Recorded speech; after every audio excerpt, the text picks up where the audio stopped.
Hey guys, Chuke here with Chuke's Outdoor Adventures. Had to do another video on the 357 SIG. People know that I'm a fan. I've been a fan for the last year.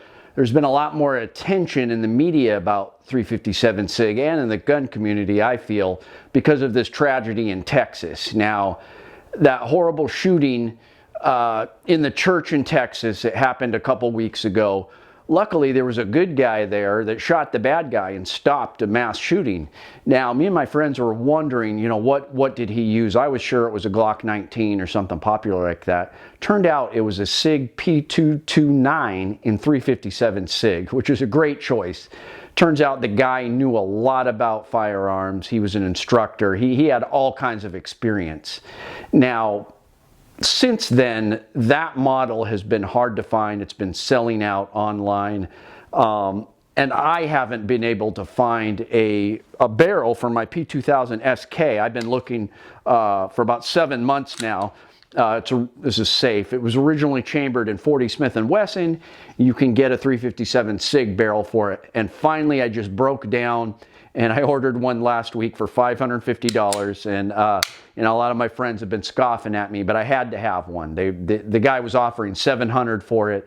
It's very rare. They only made a couple thousand models of the 357 SIG, and the replacement barrels are not made anymore. They're completely out of stock everywhere, and eBay is pretty much the only place you could find it, and I just had to get one, and I am so happy I did. I want to give a shout out to Do It Right AK. Please like and subscribe his channel, because he lets me go down and shoot in his backyard range. He's got this Alaskan Hickok 45 backyard with steel targets, and he lets me just film videos with him and go shoot, and it's so much better than going and paying for a range, and I get to spend time with him and learn from him, so it's been great. Check him out. But I went down there yesterday. It was 18 below zero, so we didn't film for very long, but I shot a 9-round mag full of Federal HSTs with one in the chamber, and then I shot a 12-round mag of Gold Dots, Spear Gold Dot Lawmen, and not a single malfunction. I knew there wouldn't be, because I've never had a malfunction with the 40 barrel in this, but the 357 SIG, it's bottlenecked. It's just even more reliable than most rounds, and I cannot say enough good things about the 357 SIG. It's just incredible. Now, sometimes on my channel, people argue with me and they'll say, yeah, but Chuke, 9mm, you get more capacity, which is a very good point.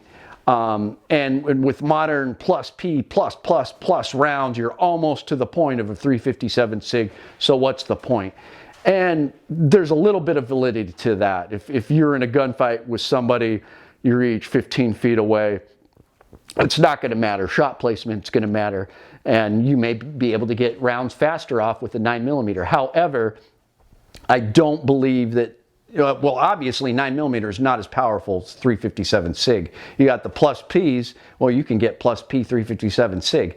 And I like to look at some of the classic self-defense rounds, the factory rounds especially. It's a big selling point for the 357 SIG, because it's got Federal HSTs and Spear Gold Dots, which are my two favorite hollow points on the market, and the factory ones are over 200 feet per second more than 9mm. It just doesn't compare. I'm a big fan of Chris Bartocci with Small Arms Solutions, and he said recently in the last couple years that he doesn't like 40 and 45 as much, because with the modern factory rounds, 9mm has negated, any one-up they had on 9mm, because just the bullet construction and the powders are so great. However, he said in a recent chat this week that 357 SIG is an excellent round, and he just had nothing but good things to say about it.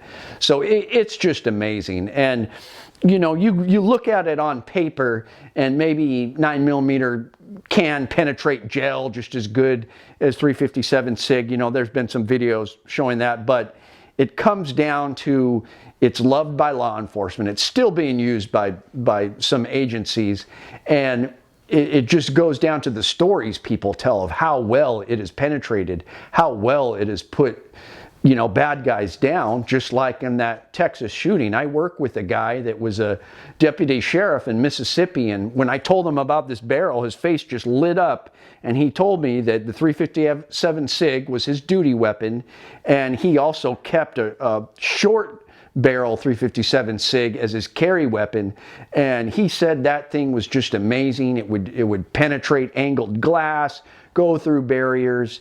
It was so accurate.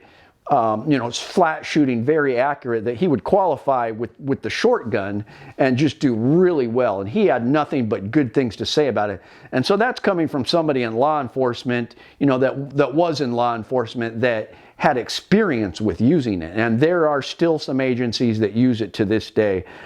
It's just so powerful. It does have a little bit of extra kick. It's pretty snappy, but I found shooting it was very close to a 40 Smith & Wesson. Maybe a little bit more, but not enough to make a huge difference. So I apologize for my wrist flip here. 18 below zero, and I was, there was no excuse for it. I was in a rush, but my shooting is pretty crummy, but at least I was on target for once.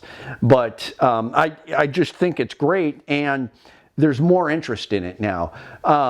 But there's always been interest in it. That's the thing. It hasn't died out like some people have said, because I could go to big box stores. I found 357 SIG ammo in Cabela's and Bass Pro, which it's kind of hard for me to find 45 Super in those places. And then the specialty shops I go to, I go to the law enforcement supply place, Northern Securities here in Anchorage, and they've got a huge section of Spear Gold Dot there. What else did I got? I got SIG V Crown,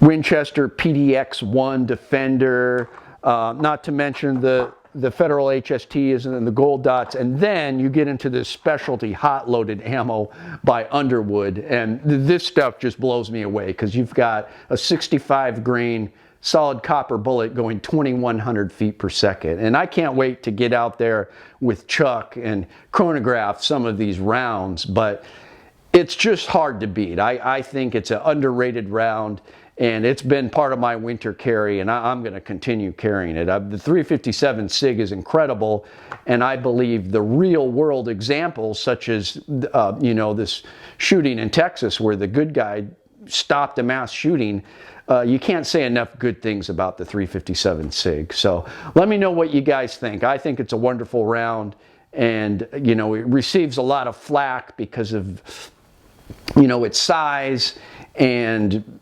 how much it kicks, and people compare it to 9mm, but no matter how much you look at it, with these popular factory rounds, these self-defense rounds, it's always more than 9mm, and it was based on the 357 Magnum 125 grain projectile to mimic that when SIG and Federal produced it. And law enforcement just love it, and you can watch the news and you can see why. So let me know what you guys think. Please like and subscribe. Help me out on Patreon if you can. It's Chuke, your friend in the field. Outdoor adventure.